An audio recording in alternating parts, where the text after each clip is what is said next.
අයිබෝවන් අද අපි මේ වීඩියෝ තුලින් කතා කරන්න සූදානම් වෙන්නේ ජෙම් ඉන්ඩස්ට්‍රි එකේ යූස් වෙන ඉන්ස්ට්‍රුමන්ට්ස් ගැන.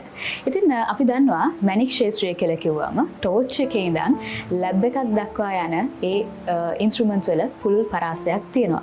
ඉතින් ඒක නිසාමයි අපි අද මේ වීඩියෝ තුලින් ඒ ඉන්ස්ට්‍රුමන්ට්ස් ගැන කතා කරන්න සූදානම් වෙන්නේ. අද අපි මේ වීඩියෝ තුලින් විශේෂයෙන්ම කතා කරන්න සූදානම් වෙන්නේ ලැබ් එකකදී සිදුවන මේ ක්‍රියාවලිය පිළිබඳව සහ උපකරණ පිළිබඳවයි අපි අද කතා කරන්න සූදානම් වෙන්නේ. කසුන් මොන වගේ උපකරණද අපි භාවිතා කරන සහ මොන වගේ ක්‍රියාවලියක්ද මේ මෙහිදී සිදු වෙන්නේ? ඔව් මෙතනදී වෙන්නේ අපේ බේසික් ඉන්ස්ට්‍රුමන්ට් එකෙන් පොඩ්ඩක් එහාට ගිහිල්ලා ලැබ් එකේ යූස් වෙන ඉන්ස්ට්‍රුමන්ට් වලට අවිල්ලා තියෙනවා. එතකොට මේ ඉන්ස්ට්‍රුමන්ට් ටික අපිට ගෙදරදී වුණත් සෙටප් කරගෙන ලැබ් එකේ වෙන ක්‍රියාවලිය අපිට ගෙදරදීම කරන්න පුළුවන්. ඒ කියන්නේ ජිම් එකක් චෙක් කරගන්න පුළුවන් මේ ඇඩ්වාන්ස් ඉන්ස්ට්‍රුමන්ට්ස් වලට ගිහිල්ලා. එතකොට දැන් ලැබ් එකකදී යූස් කරන මේ ඉන්ස්ට්‍රුමන්ට්ස් වලින් අපිට මේක චෙක් කරලා සර්ටිෆිකට් එකක් ගන්න පුළුවන්ද? ඔව් දැන් ලැබ් එකේදී වෙන්නේ මේ වගේම ඉන්ස්ට්‍රුමන්ට් එකකින් ස්ටෝන් එක චෙක් කරලා තමයි සර්ටිෆිකට් එකක් ඉෂුව කරන්නේ. එතකොට දැන් අපිට පුළුවන් මේ ඉන්ස්ට්‍රුමන්ට් එක අපි ළඟ තියාගෙන ජෙම් ස්ටෝන් එකක් අයිඩෙන්ටිෆයි කරන්න. හැබැයි අපිට සර්ටිෆිකට් එකක් ඉෂුව කරන්න බෑ. ඒකට ප්‍රොසෙස් එකක් තියෙනවා. සර්ටිෆිකට් එකක් ඉෂුව කරන්න අවශ්‍ය දේවල් ටික අපිට පුළුවන් අපේ ස්ටෝන් එකේ 100% මොන වගේ ක්වොලිටි එකක්ද, ස්ටෝන් එක මොකක්ද, ඒ වගේම ගාල ස්ටෝන් එකේ ක්වොලිටි එක විස්තර ඔක්කොම ටික මේ ඉන්ස්ට්‍රුමන්ට් එක පාවිච්චි කරලා බලා ගන්න පුළුවන් අපිට. එතකොට කසුන් දැන් හිතන්නකෝ දැන් අපිට ජෙම්ස් පිළිබඳව මොන හරි ඉන්ට්‍රස්ට් එකක් තිබ්බොත් තිබ්බ පළියටම අපිට මේ ඉන්ස්ට්‍රුමන්ට්ස් යූස් කරන්න පුළුවන්ද? ඔව් මේ ඉන්ස්ට්‍රුමන්ට් දැක්කාම අලුත් දේවල් වගේ හිතුණට අපිට පුළුවන් මේක පොඩ්ඩක් ස්ටඩි කරලා මේ ඉන්ස්ට්‍රුමන්ට් ටික සරලව ඉගෙනගෙන මේ හැම එකම පහසුවෙන් පාවිච්චි කරන්න පුළුවන්. අපි එකින්කට ඉස්සරහට වීඩියෝ එක කියන්න යූස් කරන විදිහ උගාක් සරල එකේ ඉඳන් ඇඩ්වාන්ස් ඉන්ස්ට්‍රුමන්ට් වලට යනකම්ම තියෙනවා. ඒ හැම එකක්ම අපි හැමෝටම ලේසියෙන් යූස් කරන්න පුළුවන්. ඇත්තට මම කැමති දැනගන්න දැන් බලන් ඉන්න අයත් කැමති ඇති මේ ඉන්ස්ට්‍රුමන්ට් එකකින් එක අපි පැහැදිලි කරොත් මේක මේ වීඩියෝ එක තවත් පැහැදිලි වෙනවා. ඒක නිසා අපි පැහැදිලි කරමු කසුන් එකින් එකට. හොඳයි. මම මෙතනින් පටන් ගන්න. මෙතන තියෙනවා පොලරයිස් ස්කෝප්. කියන්නේ ස්ටෝන් එක ඩබල් රිෆ්‍රැක්ටිව්ද සිංගල් රිෆ්‍රැක්ටිව්ද කියලා බලා ගන්න යූස් වෙන පොලරයිස් ස්කෝප් වර්ග කීපයක්ම තියෙනවා. එතකොට මේක මේන් කරන්ට් එකට කනෙක්ට් කරලා යූස් කරන්න ඕන පොලරයිස් ස්කෝප් එක. ඒතර මෙතන තියෙනවා පෝටබල් එක. මේකේ පොඩි ලයිට් එකක් තියෙනවා ඇතුලේ ඉන්බිල්ට් බල්බ් එක කහ පාට එළිය. එතකොට මේ ලොකු පොලරයිස් ස්කෝප් එකේ ඇඩීම පොඩි එකනොත් එනවා. පොඩි වෙනස්කම් ටිකක් තමයි තියෙන්නේ. එතකොට මේකේ අපිට කලර් එක චේන්ජ් කරගන්න පුළුවන් මේ විදිහට සුදු කහ පාට දෙකකින්. උඩින් අපිට ෆීල්ඩ් එක අඩු කරලා වැඩි කරලා ඇතුලෙන් ස්ටෝන් එක තියලා ඒකේ ස්ටෝන් එක චෙක් කරගන්න පුළුවන්. ඊට පස්සේ ඩබල් කාඩ් එකක් තියෙනවා. එහෙම නැත්නම් පොලරයිස් කාඩ් එක, ස්පිනල් කාඩ් එක. මේ වගේ ස්පිනල් කාඩ් එකකිනුත් අපිට මැද්දෙන් ස්ටෝන් එක තියලා ඒක ඩබල්ද සිංගල්ද කියලා බලා ගැනීම පහසුව තියෙනවා. අපි මාකට් එකේදී නම් මේක අහසට අල්ලලා තමයි බලන්නේ ස්ටෝන් එක මැදින් කරකවලා. දැන් ඇවිල්ලා තියෙනවා ලයිට් සෝස්. මේක charge කරන්නත් පුළුවන්, එළිය අඩු වැඩි කරන්නත් පුළුවන්.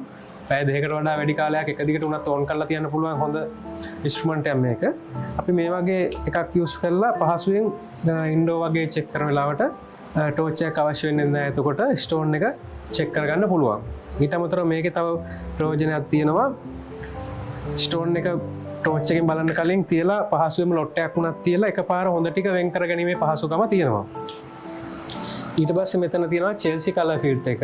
ඊට පස්සේ තව තියෙනවා ලන්ඩන් ඩයික්‍රොස්කෝප් එක. ඩයික්‍රොස්කෝප් එකේම අලුත් අප්ඩේට් එකක්. ඊට පස්සේ මෙතන තියෙනවා ඔරිජිනල් ඩයික්‍රොස්කෝප් එක තියෙනවා, ඔරිජිනල් ස්පෙක්ට්‍රොස්කෝප් එක තියෙනවා.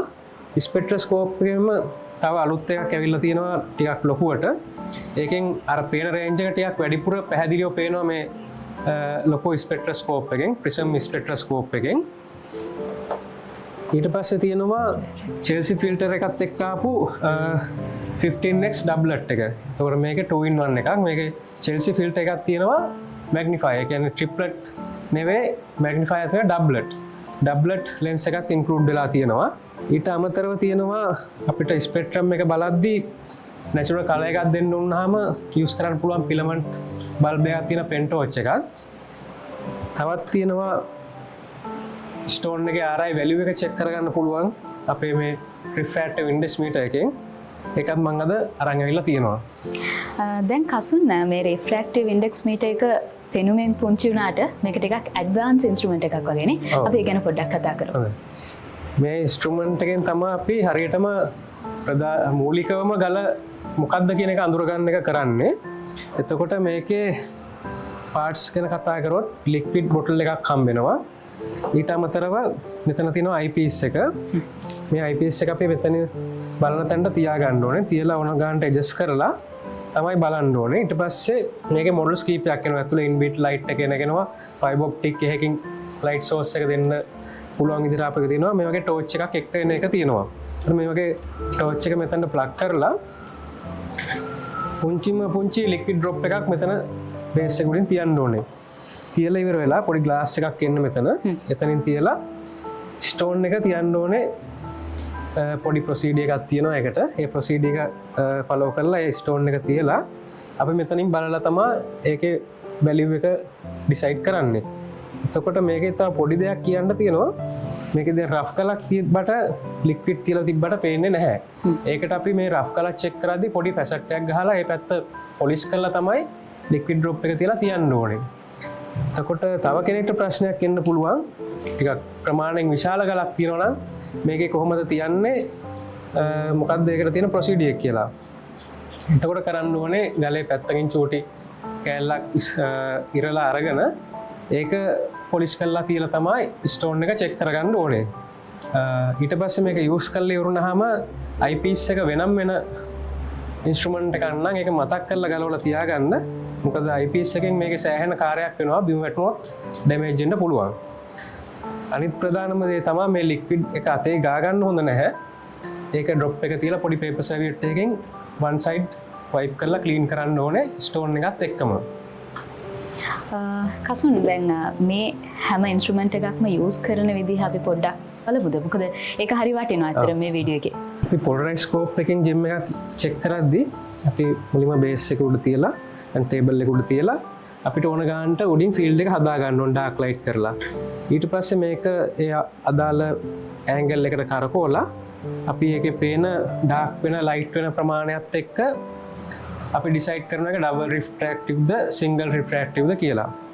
ඊට පස්සේ පොලරයිස් කාඩ් එකෙත් ඒ වගේමයි යටින් ලයිට් සෝස් එක දීලා හරි අහසට අල්ලලා හරි ටෝච් එකක් දීලා හරි අපිට වැඩේ කරගන්න පුළුවන්.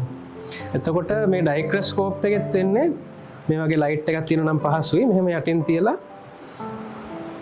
මෙහෙම එහා මෙහා කරද්දි ගල මෙතන ලෙන්ස් එක දෙකට බෙදලා තියෙනවා. ඒකෙන් පාට දෙක වෙන් වෙලා පේනවා ඩාර්ක් ලයිට්.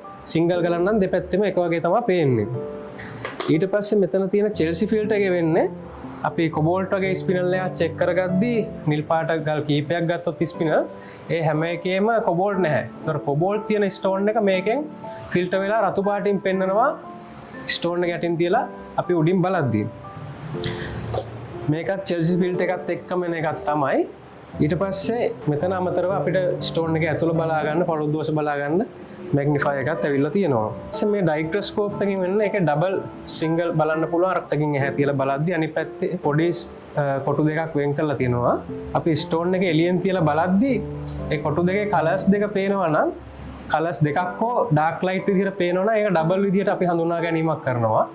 එහෙම නැත්නම් ඒක සිංගල් පැත්තට තමයි කරන්නේ. මම මේ සරලව කියන්නේ මේක ඇඩ්වාන්ස් විදිහට ගිහිල්ලා තව ප්‍රොසීඩියර්ස් තියෙනවා මේක චෙක් කරන. ඊට පස්සේ ස්පෙක්ට්‍රොස්කෝප් එකෙන් චෙක් කරද්දී අපි ප්‍රධානම දේ තමයි ෆයිබර් ඔප්ටික් ලයිට් සෝස් එකක් වගේ යූස් කරනවා නම් වඩාත් හොඳයි. එතකොට ස්ටෝන් එක IPS පැත්තට නෙවෙයි අනිත් පැත්තට තියලා අපි බලන පැත්ත නෙවෙයි අනිත් පැත්තට තියලා බලද්දී ඒ තියෙන කලර් රේන්ජ් එක ඇතුළේ යන ලයින්ස් එක්ක අපි ඩිසයිඩ් කරනවා මේක මොන වගේ ස්ටෝන් එකක්ද කියලා. විශේෂයෙන්ම මේ වගේ ඉන්ස්ට්‍රුමන්ට් එකකින් යූස් කරද්දී අපි ස්ටෝන් එක ඈත තියලා බලලා හරියන්නේ නැහැ. මේ ස්ටෝන් එක මේ ගාන තියලා චෙක් කරාට මේකේ අපිට එන රිසල්ට් එක සාර්ථක නැහැ. ඒකින්ද අපි මේ ස්ටෝන් එක හොඳට මේ අගට සීට් කරලා ලයිට් සෝස් එක පිටින් දෙන්න ඕනේ. දීලා තමයි අපි මෙහෙම බලන්න ඕනේ මේක. එතකොට තමයි අපිට මේකේ හරි වැලියු එක පෙන්වන්නේ. ස්පෙක්ට්‍රොස්කෝප් එකත් එහෙමයි. පිටත ආලෝකය ගියොත් ඒ ආලෝකයේ හැඩයට ඇතුලේ බෑන්ඩ්ස් යන්න පුළුවන්. ඒකින්ද අපි ස්ටෝන් එක හොඳට සීට් කරලා පිටතින් එළිය යන්න නැති වෙන මේක කවර් කරලා ඉස්සරහින් හොඳට ලයිට් සෝස් එකක් දෙන්න නැචරල් කලර් එකක් ස්පෙක්ට්‍රොස්කෝප් එකට නැචුරල් කලර් එකක් දෙන්න ඕනේ ස්වභාවික එළියක්. දීලා තමයි අපි හැතිලා බලන්න ඕනේ. ඊට පස්සේ තියෙන්නේ අපි කලින් කතා කරපු RI මීටර එක. RI මීටර එකෙන් RI කියන්නේ refractive index meter. ඒකෙන් අපිට පුළුවන් වර්තනාංකය අරගෙන ගල මොකක්ද කියලා බලන්න. එතකොට මේ වේදී ඊට පස්සේ වෙරිෆයි කරගන්න පුළුවන් ඒවා ඩබල්ද සිංගල්ද කියලා. එහෙම බලලා ස්පෙක්ට්‍රම් බලලා ඒ විස්තර ටික අරගෙන අපිට ඊළඟට යන්න පුළුවන් මයික්‍රොස්කෝප් එකට. මයික්‍රොස්කෝප් එකේ වීඩියෝ එක අපි අලුතෙන් තව වීඩියෝ එකකින් කරන්න. ඊට මයික්‍රොස්කෝප් එකෙන් සින්තටික් නැචරල් වෙන් කරගෙන ඉමේජ් කරලා අපිට වෙරිෆයි කරගන්න පුළුවන් මේක සින්තටික්ද නැචරල්ද ඊට පස්සේ ගලේ වර්ගය heated unheated ඒ quality ඔක්කොම බලන්න පුළුවන්. ඊට පස්සේ අපිට තව decide කරගන්න පුළුවන් මේ stone එක 100% cleanද, low cleanද, eye cleanද, ඒ වගේ value එක මොකක්ද? ඒ වගේ decision ගොඩක් අපිට අරගන්න පුළුවන්. හොඳයි. කසුන් ඇත්තටම දැන් මමත් මේ වීඩියෝ එකට එන්න කලින් හොයලා බැලුවා මේ instruments use කරන විදිය. හැබැයි මේ වීඩියෝස් හොයාගන්න හරි අමාරුයි. ඉතින් ඇත්තටම හරි වටිනවා මේ වගේ වීඩියෝස් කරපු එක. ඉතින් ඇත්තටම දැනගන්න කැමති දැන් මං වගේම මේවට ඉන්ට්‍රස්ට් අය තව ඇති මේ වීඩියෝ එක බලනවා ඇති. ඉතින් ඒගොල්ලන්ටත් අවශ්‍ය ඇති මේකේ මිල ගණන් දැනගන්න. අපි පොඩ්ඩක් මිල ගණන් කතා කරමු. සාමාන්‍යයෙන් පොලරයිස්කෝප් ගත්තොත් රුපියල් 10,000 ඉඳන් ඉහළට තියෙනවා. එතකොට ඒ ගාන දරන්න බැරි කෙනෙක් හෝ මේක ගෙනියන්න අපහසු කට්ටියට මේ වගේ පොඩි පොලරයිස්කෝප් එකක් යූස් කරන්න පුළුවන්. ඒකත් ගෙනියන්න අපහසුයි කියලා හිතන කට්ටියට ඩබල් කාඩ් එක ගන්න පුළුවන්. ඩබල් කාඩ් තියෙනවා රුපියල් 400 වගේ නම් ක්වොලිටිස් කීපයක් තියෙනවා. ඒකේ thickness එකයි මැදෙන බෝඩ් එකේ GSM ගානත් එක්ක ඒකේ ප්‍රයිස් එක වෙනස් වෙනවා. සාමාන්‍ය රුපියල් 400 ඉඳන් 18 පල්ලෙහා ගානකින් හොඳම ක්වොලිටි එකක් වුණත් ගන්න පුළුවන්. ඊට පස්සේ මේ ලොකු පොලරයිස්කෝප් එකට ගියොත් සාමාන්‍ය රුපියල් 30000 ආසන්නයේ මිලක් වෙනවා. පොඩි පොලරයිස් පෝටබල් ඉන්බිල්ට් ලයිට් එක තියෙන එකට ගියොත් ඒක රුපියල් 10000 ආසන්නයේ මිලක් තමයි වෙන්නේ. ඊට පස්සේ අපි කතා කරොත් මේ වගේ චෙල්සි ෆිල්ටර් ඩයික්‍රොස්කෝප් එතකොට 2-in-1 චෙල්සි ෆිල්ටර් එක ඊට පස්සේ ඩයික්‍රොස්කෝප් ස්පෙක්ට්‍රොස්කෝප් වගේ ගත්තොත් මේ ලොකු ස්පෙක්ට්‍රොස්කෝප් එක හැර අනිත් ඉන්ස්ට්‍රුමන්ට් ටික සාමාන්‍ය 8000 වගේ 7000 8000 6500ක් වගේ මේ චෙල්සි ෆිල්ටර් එකක් වෙන්නේ. ඒ වගේ මිල ගණන් වලින් අපිට ගන්න පුළුවන්. ඊට පස්සේ මේ ලොකු ස්පෙක්ට්‍රොස්කෝප් එකට ගියා ප්‍රිසම් ස්පෙක්ට්‍රොස්කෝප් එකේ මිල පොඩ්ඩක් 20000 ආසන්නයේ වගේ තියෙන්නේ. ඒ වගේ මිලකට ගන්න පුළුවන්. ඊට පස්සේ අපි මේ කලර් නැචරල් කලර් එක තියෙන පිලමන්ට් බල්බ් එක තියෙන ටෝච් එක ගත්තොත් මේක ඇලෙක්සැන්ඩ්‍රයිට් කලර් චේන්ජ් එක බලන්නත් යූස් කරන්න පුළුවන්. මේක රුපියල් 2000 ගාණක් වගේ තමයි වෙන්නේ. ඊට පස්සේ මේ ලයිට් සෝස් එක මේක charge කරන්න පුළුවන්. බැටරි දාන්න අවශ්‍ය වෙන්නේ නැහැ. වොරන්ටිත් තියෙනවා මේකට. මේක රුපියල් 4000 ගාණක් වගේ තමයි වෙන්නේ. ඊට පස්සේ අපි RI මීටර් එක ගත්තොත් රුපියල් 20000කට වඩා අඩු මිලකට අපෙන් ගන්න පුළුවන් වොරන්ටිත් එක්කම කොහෙන්වත් යන්න බැරි අඩුම මුදලකට මේ ලැබ් වල යූස් වෙන ඔරිජිනල් ක්වොලිටි ඉන්ස්ට්‍රුමන්ට් එක අපෙන් මිලදී ගන්න පුළුවන්. එතකොට මේ පොලරයිස්කෝප් එකේ මොකද කියලා බලනකොට ප්‍රයිස් එක පොඩ්ඩක් වැඩි වෙන්නේ ලොකු පොලරයිස්කෝප් එකේ. එක හේතුවක් තමයි මේකේ ග්ලාස් thickness එක ඇතුලේ එන ලයිට් එක ඩිරෙක්ට් කරන්ට් එකෙන් වැඩ කරන විදිහ හදලා තියෙන්නේ. ඒවත් එක්ක අමතරව මෙන්න මේ කොනස්කෝප් එකත් හම්බ වෙනවා. එතකොට අපිට මේ කොනස්කෝප් එක මේ වෙනම ගන්නත් පුළුවන් මේ පොඩි පොලරයිස්කෝප් එකට යූස් කරන්න. මේ ප්‍රයිස් එක ඉන්ක්ලූඩ් වෙලා තියෙන්නේ පොලරයිස්කෝප් with කොනස්කෝප්. දෙකම තමයි මේ ප්‍රයිස් එකට අපි දෙන්නේ. මේකේ තවත් විශේෂත්වය තමයි සුදු කහ එළි දෙකම තියෙනවා මේකේ. ඒ ඔක්කොම තියෙන පොලරයිස්කෝප් එක තමයි අපි ඒකාගේ උගා කඩු මුදලකට ඔයගලන්ට දෙන්නේ. ඉතින් ඔයත් මේ වීඩියෝ එක මුලින් ඉඳන්ම බැලුවා නම් හොඳට පැහැදිලි වෙන්න ඇති මේ ඉන්ස්ට්‍රුමන්ට්ස් ගැන කොහොමද අපි මැණික් ගලක් පරීක්ෂා කරන්න මේවා පාවිච්චි කරන්න කියලා. ඉතින් ඔබට අවශ්‍ය නම් මේවා මිලදී ගන්න සුජාන ජුවලර්ස් අපගේ වෙබ් අඩවියට හෝ කඩවත පිහිටි සුජාන ජුවලර්ස් අපගේ ශාඛාවට පිවිසෙන්නට පුළුවන්.